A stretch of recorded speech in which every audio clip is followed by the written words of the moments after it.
Howdy, y'all, and welcome to the EEARSS Podcast produced by Terrier TV. I am Frank Robb. I say something different every single time I'm noticing.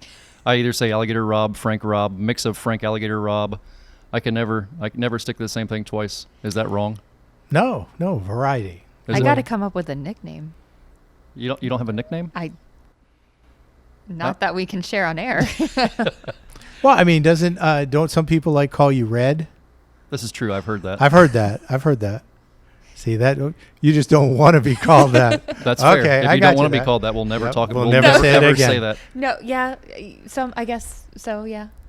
Okay. Some people call me that. Some people call you. She's not intrigued by this idea at all. That's okay. I got things that students call me that I don't want to be called either. So we all have those inappropriate superlatives. Yes, we do. Yes, bad superlatives. All right, so you guys ready to jump into this? Yeah, let's do it. We are joined today on the phone by a lady who is really family to me and my family. Been a good friend for a long time, and part of the reason I'm still here, which is pretty epic. So we're joined by Miss Dina Bair. Howdy, Miss Dina. How are you doing? Hello, Frank. Nice to talk to you. I miss you. Yeah, miss seeing you too, without a doubt. So for people who don't know, I'm trying to think of the way to describe how we first met. You have any ideas? Oh, boy. Well, we met at the Emmys, which is a good story to tell because it's like, ooh, you were at the Emmys. Indeed. Yeah, you're right. That is where we first met. Okay. Yes. Yep. How did I not know you went to the Emmys? I was a co-host of the Midwest Emmys. Yeah. See, Frank, I told you it was a good story. Yeah, you're right. You're right. It is a good story. Yeah, it is a good story. So yeah, we were sitting there at a so table. After you saved our city, we were at a table together at the Emmys, and the question came up, so what's your day job? Because he had just come and found Chance the Snapper. Oh my Indeed. Goodness, I can't believe that I forgot his name. You had just gotten Chance the Snapper out of the lagoon in Chicago, saved us all.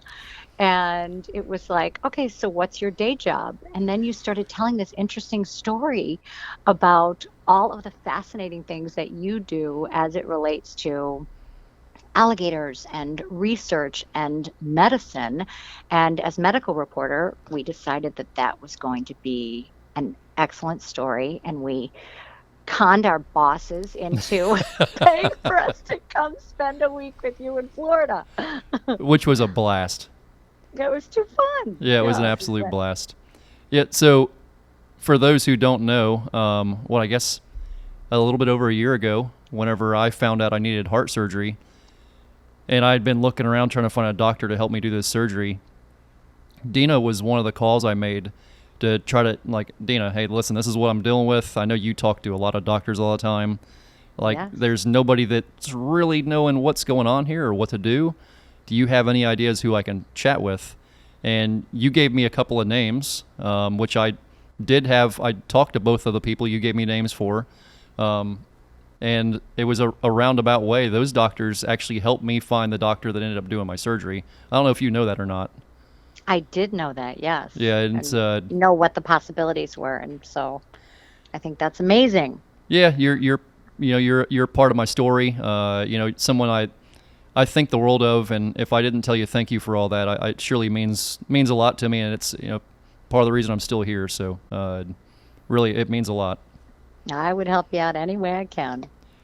So tell us, and all your people. That's right. Yeah, you met the whole Robb clan. That's true. You met the whole Robb family. Yes, what a pleasure. Tell us about your news anchor journey. You've been doing this for a long time, and are, in my opinion, the best in Chicago at it. No offense to anybody else, but yeah, I said it, and they can do what they want to with it. But yeah. Oh, you're super sweet. I knew I wanted to do this from the time I was a kid. My poor mother, I'd be in the grocery store and, sort of reporting from the aisles. And then I was from the East Coast and moved out to Chicago to go to Northwestern and got an internship in college that ended up landing me my first job because she was a respected anchor and medical reporter here in Chicago. I worked for her, and she basically had me written into her contract and said, hey, I need this person to produce for me. And so I started out producing. And then once I turned in a bunch of scripts, and this is how old I am, it was not on computer. They were on a typewriter, and there were red marks all over them. And I would go home and I would kind of cry, and I was like, oh my gosh, I'm not good at this. And then pretty soon the scripts started coming back without red marks all over them. I'm like, okay, now I'm ready. And then I went down and I spent a year in Peoria, which I called Purgatoria at the time, just because I had never lived in a really small town without any good Italian restaurants, and I was freaking out a little bit. But it was the time when Bill Clinton was running for office. So I got to be on that Midwest bus tour with him and all of these network reporters, and did political stories, and could compare myself each night to sort of the best of the best from the networks, and realize where I was falling short and what I needed to do to improve myself. And then I got a job right back here in Chicago, and the rest is history. I have been here for 30 years. And you really are the top of the food chain up there. What's like, is it 9 Emmy Awards now at this point, or is it more than that? It's actually 15. 15? Holy moly. I feel like such wow. a No, I was way short. Yes, all right. we were just making fun of a student a minute ago that was holding his arms apart and saying 12 feet. Yeah, I just did the same thing basically. So yeah, that's amazing. And 800 other awards on top of that. And not to mention all this different stuff you've got to report in the medical world. It's been fascinating. I mean, I've been in on brain surgeries. I've been in on heart surgeries where the chest is completely open, like yours was during your surgery, and just to see a live heart beating is so fascinating. The human body is such an amazing instrument, and so to be able to cover these stories and to know what is possible when you are sick. I mean, our entertainment reporter can get you tickets to a show, but when you're sick, when you really need something, I could get you a doctor. So I got a guy. No doubt. You do have the to connections. Me, that's the most valuable thing. I'm so fortunate. What story that you've covered in your career sticks with you the most? Boy, I spent a month in the neonatal intensive care unit at Lurie Children's Hospital, and watching these life and death scenarios. And there was a family who, one child was there with a brain tumor, and the mom had a little baby at the same time, and her 1.5-year-old had this brain tumor. And they were trying to figure out desperately how to save this little girl. And at the time, the doctor looked over at the other baby and could see something in her eyes and realized that she had the exact same tumor. And so this mother was essentially going to lose both of her children. And sadly, in the time that we were there, it was discovered that the pain medication that was supposed to be going to the little girls, the mother was taking. And there is no judgment, because you can't put yourself in a situation like that. But it was so tragic because the girls got taken away from her before they got taken away to go to heaven. And it was so tragic. But that was one side of it, where the other stories from there were so amazing. And it was life, and it was the life-giving from these doctors. There was a little girl who refused to take her medication. So the doctor, in his infinite wisdom, wrote a prescription for blue M&Ms because they were her favorite. And so the nurse would go down to the pharmacy, and they would put a cup like they put the pills in, and instead of pills, it would have blue M&Ms. And this little girl was so thrilled and started taking her medicine. And then pretty soon she wasn't refusing to take her medicine. So I think it's just thinking outside the box and realizing that it's the little things, it's the big things, it's the amazing technology, it's the amazing minds, and it's the families I get to meet, where many times I go home and, especially when my kids were growing up, would sit at the end of the bed and think, there, but for the grace of God go I. I mean, I'm so lucky to have these healthy kids, but you just meet such incredible people. And Frank, of course, you were one of them along the way that I got to meet. and I'm so fortunate for that. Yeah, you're right there with those people, and you're literally making a difference in saving people's lives. It's that's got to be very inspirational to you, I would imagine. Well, so my history is I was sick at a young age. I had cancer when I was in college, and all I wanted to know was could I have kids because I had ovarian cancer, which many people call the silent killer, and it whispers, right? And I kept saying I have pain, and the doctors were like, "No, it's nothing, it's nothing." And I went to 4 doctors until I found out that I had a massive tumor on my ovary.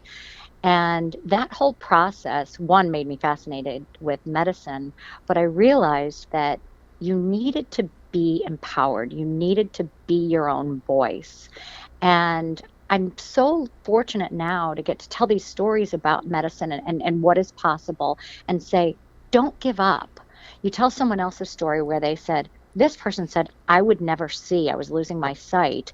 And then we connected them with a doctor who said, no, all I have to do is this great surgery and you will be able to see for the rest of your life, and so I think it's that don't take no for an answer is the ultimate message that I'm able to give people. But it's also, we are so fortunate here in Chicago to have all of these medical institutions and these teaching hospitals where we're pretty much on the cutting edge of medicine. So if I do a story and someone doesn't live in an area where they've got all of these great institutions, they know you can come here.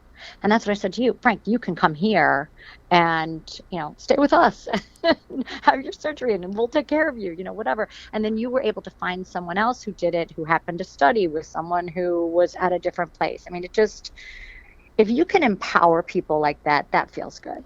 No doubt about it. It's got to. And the teaching hospitals you speak of, I think the difference they make in our country is very understated. When you can go there, not only get repaired whatever you have going on, and then the doctors and the future doctors can learn from what's happening, that is unbelievable. Right. Well, and that's what was so fascinating about what you were doing when you were taking the blood samples on NASA property from the alligators. Why? Because alligators don't get sick. They're in that water that is filled with toxins, cancer-causing elements, and they're not getting cancer. So what are we going to find out in that blood that might help us one day beat cancer? I think, oh my goodness, that is just amazing. It really is. And the funny thing about all that is nobody else had ever asked me any of that. The stuff that you guys asked me at that table, everybody else was just amazed by the whole chance story, and nobody ever said, so wait a second, you obviously can hold a conversation. We didn't ever expect you had a medical degree and you had a background doing research like this. I'm like, well, you guys never asked. I didn't volunteer it because you guys never asked. I'm not here to talk about myself. Was here to do a job. It wasn't what I was here for. So yeah, you guys asked all the right questions, obviously. But in your career, which you've had a long career, like you're saying, who are some inspirational people in your life leading up to that, and then in your career itself? Oh, that's a great question. You've had to have some people that made a big difference in kind of helping guide you to where you were going. I did. Well, the woman I first worked for, her name was Joan Esposito. She was amazing to me because at a time when women might think of someone else who is younger and up and coming as being threatening or competition, she embraced me and said, no, we have to lift each other up and we have to help each other. And she gave me my first start and she helped me find my first on-air job. And we are the best of friends today. And that made a huge difference in my life. So it's not someone that maybe people would know.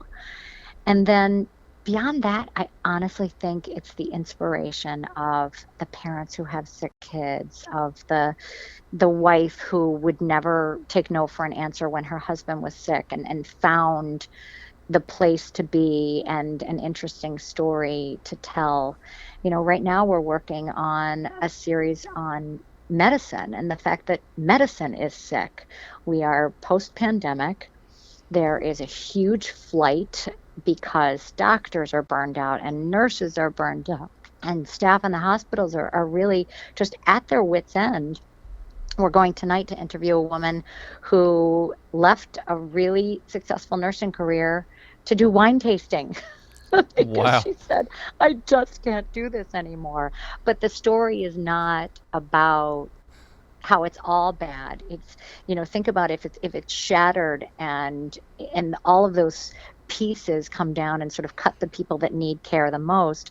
There is also light. Caregivers still care, and they're trying to fix it and trying to make it better, as they did in pandemic. And so there is so much hope, and all of those people, I think, continue to be my inspiration. I always say, this is not brain surgery, this is television. But we cover brain surgeons, and we're pretty amazed by what they do.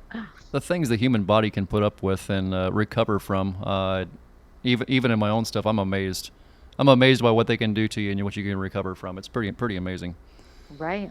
So you were talking about your kids. You have a beautiful family. Are they all in college right now? Or are they following your footsteps?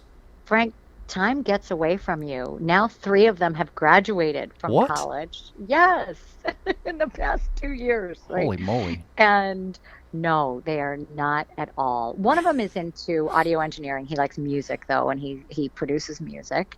And the other is in sales. He works for a logistics company and trying to get, all of the delays fixed that we've had with supply chain issues. And the other is graduating from graduate school on May 6th, and he is biomedical engineering, technology, informatics, and then he got a master's in finance. So what he will do with that? Wow. Yeah, my brain He's gonna hurts work just for a thinking about place all called that. Crow Consulting. So we'll see. Yeah. And then Yeah. I have my junior in high school, and we are on all of our college trips right now, trying to figure out where she's going to go and what she wants to do. Does she have wants it to get narrowed into down? forensic science. Okay. Does she have her colleges narrowed down? Or is it still wide open? No, it's not wide open. We looked at Kentucky. We looked at Miami of Ohio. She looked at Boulder, Villanova. Yeah, we are sort of all over the I was place. gonna say, wow, yeah, she's all over the place. Holy moly. That's I think crazy. she just likes the trips, frankly. There's and nothing I think wrong she with probably that. knows There you go. exactly where she wants to go, but she's enjoying going on these trips. Well, you have to let me know when you said it was your son that's doing the music stuff?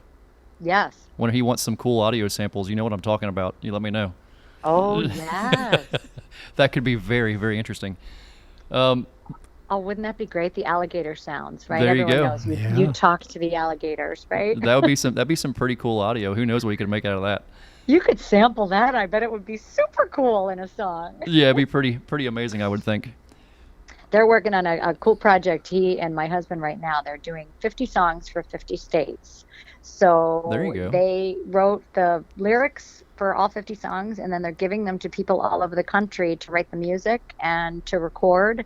So it's kind of bringing people together, America in tune. Very neat. I love Yeah. that so much. That's pretty epic. Did I see a story that you went and jumped in the lake for a medical story? Did I see the frozen lake? Did I understand that correctly? Catherine and I did. Catherine did too? I wish I could remember. I think it was 7 degrees. It might have been 4 degrees outside. And this doctor was talking about all of the medical benefits. So for the month of January, he was going to jump in the lake, and we were going to cover the story. Wait, And for the Catherine- month? Like every day of the month? Every day. I only did it one day. So Catherine's like, you know what, we should really do this. And we thought, okay, yes, we will. And it was about, I think, 40 degrees. I can day see we you and said, Catherine doing sure, this. we'll do that. And then it was like 4, 5, 6 degrees the day we did it. It was awful. Was it brutal?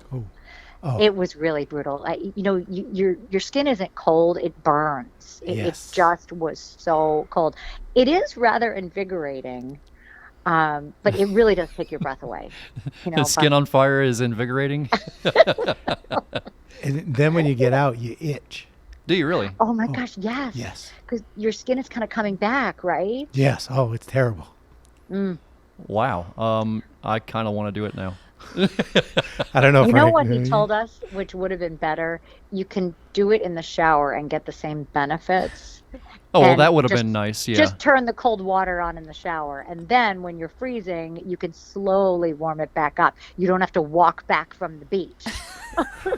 So is he basically saying these people that go and do the polar plunge that there's actually health benefits behind doing that? Yes, yes. No joke. Oh yeah, He no. said There is a from- school of thought that says hot showers are one of the worst things you can do. Really? Mm-hmm. Okay, maybe I should go polar plunge it. Yeah, And it's supposed to boost your immunity, which, of course, coming out of pandemic again, we're all thinking, oh, what are the best ways we can boost our immunity? You're right. You're right. Yeah, I was standing in the office with you at your studio, you and Catherine, whenever the first COVID case showed up in Chicago, and the first case in the country. Remember that? I was Oh, my standing there with you goodness, guys, and we were yes. talking about it. Like, is this going to be something? And we kind of all went, yeah, who knows? Maybe, maybe not. I don't know. I know. How amazing is that? And then it was just, Yeah, that was my last trip up there for quite a while after that one. Mhm. Yeah. Then things went crazy. but Dr. Fauci says today we're out of it. Hey, that'd be nice. Yep. That'd be nice. What are your hobbies outside of work? Because you are always at it. You are always at it. I know I went curling with you one time, so I know that's got to be one of them. Yes. That was a first for me, though, the curling. I just thought that would be fun. That was fun. Well, I love ballroom dancing, and so I do competitive ballroom dancing. And it Wow. started out as a way to raise money for charity. It initially back in 2008, when Dancing with the Stars was super popular, we thought, a friend of mine is a franchise owner of an Arthur Murray dance studio, and she said we could do a dancing with the local celebrities, and it would all be one night. So we would learn over 3 months how to dance, and then we would all perform that night, and people would buy tickets, and then the professional dancers would put on a show as well, kind of the way they do on that program. And we started raising money, and I just so got the bug. And so I started traveling with my partner and competing in other cities just to keep it up. It's great exercise. It's great fun. It is just, I think the benefits are tremendous. In fact, I ended up doing a story on a woman who had diabetes and started dancing, and she no longer had diabetes. She was able to get off of all of her medications. How incredible is that? Yeah. And You- I think I'm a triathlete. That's what I was fixing to so say. You've been a mhm. long-term triathlete too, right? Yes. I love that. My knees started saying you can't run long distances. So the swim, bike, run seemed the better way to go. Except here's the funny thing. I think this is a good story. I didn't know how to swim. My mother was afraid of water. I could not swim. And when my kids were little, I took swimming lessons. And it took a half hour on the first lesson just to get my face in the water because I was so afraid. And my teacher was so patient. He was my son's swim teacher and Wow. swim coach because my son was a great swimmer. And so after my first lesson, after I finally put my face in the water, I went home and I signed up for a triathlon because I thought if there's nothing hanging over my head, I will never practice. I will not keep this up. So I kept taking lessons with him, and God bless him. At my first triathlon in Chicago, they do it at the harbor. So there's a wall right there. So, you're in Lake Michigan, but the break wall is there, so they can walk along. My coach walked along with me. He's like, you can do it, and I finished it. And after that, totally got the bug and started doing triathlons. And so eventually you're swimming a mile, you're biking 26, and you're running 6 miles. And the first one of the year, inevitably I would have a panic attack when I got in the water because I'm still inherently afraid of it. But you got to face your fears, right? Yeah, my panic attack comes just thinking about all that. Yeah, it's just I think it's so far above my pay grade at that point. Yeah. Yeah, you just wrestle alligators, so I Yeah, just I right. Yeah, can't. but not over Uh-huh. great distances. Yeah, it's true. You know, it's kind of a sprint sport. Yeah, you've seen it, Dina. It's in a small area for the most part. You might get in the truck and drive somewhere, but you ain't running 26 miles there, or swimming a handful of miles there either, or biking even. Good grief, there's AC to recover too. I'd run faster if I were running from alligators, I'll tell you that much. Oh, Lord. We have some trivia. You want to do some trivia lists? Oh, gosh, I'm so bad at trivia because I have a horrible memory, but I will try. I think this is right up your alley, Dina. I tried to, I Okay. even gave you, I tried to give you a little bit of a hint where I was going with it. I think I Okay. got it. So you wanted me to study? No, ma'am. No, ma'am. I think your knowledge base is already a lot more of us than this on this subject than ours. So I think you got this. Okay. The topic is medical advances during COVID. Ooh. Because a lot of the medical advances during COVID nobody heard about because everybody was worried about COVID. So Right. yeah. All right, here we go. Number 1. This machine/tool was created with input from Yale Medicine and received FDA approval in August of 2020 and is already at work in several U.S. hospitals. The new portable machine offers many advantages over its massive cousin, and its weaker magnet is very effective. Weaker magnet. That's where you threw me off because I thought you were going with the iron lung that ultimately became the respirator. No, I did not know about the iron lung respirator. So I think Cindy had it. Did you have it, Cindy?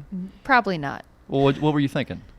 Magnet. So is it some kind of portable MRI? It is a portable MRI. Okay. Yeah, portable Okay. MRI. Good job. Yay, one. I think one this year I've gotten. All right. No, that's not true. You got a couple other ones. Give yourself credit, Cindy. Number 2.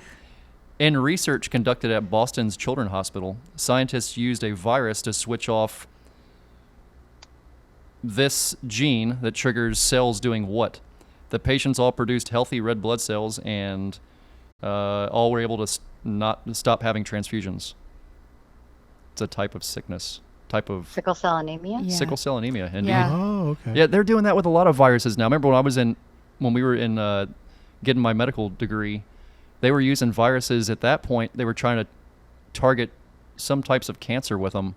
Yes. And I they don't- use it as a vector to get the cancer treatments in. Okay. The problem is the viruses were causing an even greater issue for some of the immune compromised cancer patients. So they've Yikes. sort of stopped that idea and have gone more toward immunotherapy. Okay. Yes, I know for a Boosting while the they were using the patient's own HIV immune system. virus, right? They were taking something chronic to treat something terminal, basically. Right. Yeah, some crazy stuff. Number 3, in December 2020, the FDA approved Bair. They basically stimulate what to heal itself by placing a protein-based sponge prepared with some of the patient's own blood. That way, no grafts are needed. And it's referred to as Bair. It's a BEAR. It's a type of artificial skin. It's that's a good guess. It's actually bridge enhanced ACL restoration. So it's Bair, BEAR. Oh. Okay. Yeah, they put a sponge in place of where your ACL was at. So when you tear your ACL, it actually grows itself back. That whole idea melts my mind. I can't quite wrap my head around that. Mm-hmm. Yeah. Oh, yeah. It's yeah. it's a little crazy. Anyhow, that one was way above You're my not as old as me. I love the idea. my And we knees. can regrow. Yeah. My knees and my joints have been hurting a lot here recently, so believe me, I'm feeling old. My beard's gray now, Dina. It's the whole thing. Oh, I'm falling no. apart, Dina. He's falling apart before our very eyes. Yep. It's I'm having to amazing. hold the paper further away from my face to see it, even though I'm still hiding it from Mr. Curtis, so he can't see it. Uh-oh. Yeah. Yep. You have to get the lenses, Vuity. It's I just happening. did a story on these eye drops that work for Oh. 8 hours that help What? you with Yes. close-up vision. I saw a Vuity, commercial they're for called. him. Yeah, I saw a commercial for it. No I way. tried them in the story, and I don't need readers yet, but you know when you look at a medical bottle and that you're going to take an Advil or whatever it might be, and sort of the print is so tiny on those. Yeah. I could read that like it was a giant menu. It was fascinating. Wait. So, question. Taking those drops, does that not more quickly deteriorate your already deteriorating vision? Or is there no side what effects it to does it? is think about when you squint. When you squint, you sort of narrow your focus area. Yeah. And so these drops close your pupil down. So it's really small. And because of that, it's much more focused. What? And they actually discovered it because these drops were treating other eye disorders and helping the eye get better. So Wow. no, they are not seeing any negative side effects. And Mine- That's amazing. Yeah, my it mind is blown. worked. It's If amazing. you could have seen me squeal, I was giggling that I could read this bottle. I'm like, look, I can read this. I'm Yeah, like, because I just felt saw like a commercial Superman. for it. There's commercials for Yeah, them I too? saw a commercial for it. Forget what show it was on, but yeah. And How it crazy was is like, that? Wow. Dina saying she doesn't know things. She is, Dina, you are trivia. Cutting edge. All right. Try them. Then you won't need to you won't need to extend your arm. What are they? So what is it called again? Vuity. It's Vuity. Vuity. Okay. I'll try them, and then I'll be able to read the answers. All right, last No one. fair. You guys have the answers in there. That's funny. Oh, Frank hides them from us. We can't see them. He won't let us. I write so small anyhow that I can't even read it, so it doesn't make a difference. Number 4, Randall Bateman, a Washington University School of Medicine neurologist, is thrilled to have contributed to the first blood test for what disease that affects as many as 6 million Americans. This is something new over the past few weeks, I believe. The blood test or The blood test he derived. Yes. Ooh, fancy Blood word of the test day. for cancer. multiple sclerosis? It's Alzheimer's. There's a blood test for Oh. Alzheimer's now, apparently. Really? Yep. Oh. I don't know how early on it can tell, but this guy claims this neurologist from Washington University says he has it. That's pretty nuts. Wow. I wonder how early on it can tell, Yeah, that would be interesting. and I wonder what the And signals whether are in that's your a blood. curse or a blessing, because Yeah. You're there's right. no treatment. Yeah. So if it can tell super early, I don't know if I want to know. Yeah, Yeah. that, and it makes you wonder if they've narrowed down something in the blood that tells you that you're going to have it. Does that mean we're closer to figure out what's causing it? That Or how raises to a lot of treat it. questions. Yeah, right. Both. That raises a lot of questions, in my opinion. But who knows? Elephant rhino, as the kids say.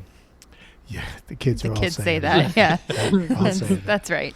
Dina, super appreciate you being on here. I hope you know what you and Steve and everybody mean to me. Please go give them all a hug.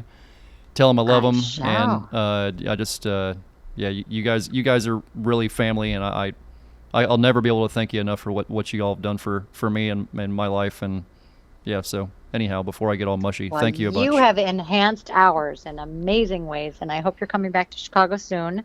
Yes, ma'am. If Yeah. not, we'll be down there in Florida to see you. I'll be up there. I think if it works out right, I'm going to try to do a fundraiser for my nonprofit on the anniversary of Catching Chance, Oh, somewhere around Humboldt Park there, and then I'm going to be up there for the Murray's tournament in the middle of August. So, yeah, Excellent. we'll get together and grab some lunch or something. We'll go harass the city somehow. sounds perfect. I appreciate you a bunch. Thank you so much for being here. All right, thank you. See All you right, guys. have a good evening, Dina.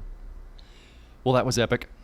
Yes, Yep. that was She's great. a sweetheart of a lady. How inspirational is one person allowed to be? Because I am in awe. She is all that and extra. Wanted I mean, to learn to truly is. swim, so she just decided to sign up for a triathlon, and Yeah. now she's Yeah. a triathlete. Like, That's epic on a whole different level. I don't. Maybe I overuse the word epic because that's just I don't even. It's so far beyond that. I don't even know where to go with it. Yeah, I don't think I've ever heard anybody say anything like that. Yeah, I don't. I want to learn how to swim, so I signed up for a triathlon. Yeah. To motivate myself so that Yeah. either I drown or Yeah. Talking about Yeah. positive lady, that's Oh, her, yeah. that's her right Oh, my there. goodness, yeah, yes. that's an inspirational person without a doubt. All right, I guess that's us for the afternoon, huh? Yep. that's us. I'm gonna go home and go into a coma. I'm gonna see how long I can sleep. I'm gonna fuzz all the dogs up on top of me. That's usually when I'm really tired. They all sleep on top of me, and then I wake up with more of their fuzz than my own fuzz. So then I have to brush all their fuzz out of my face before I get a shower. That way, it doesn't all go down the drain. There you go. Yeah, it's a whole thing. I don't know why I told you all that. So anyhow, thank you guys for being here. We will catch you next week at the same time and the same EEARSS channel. Bye-bye.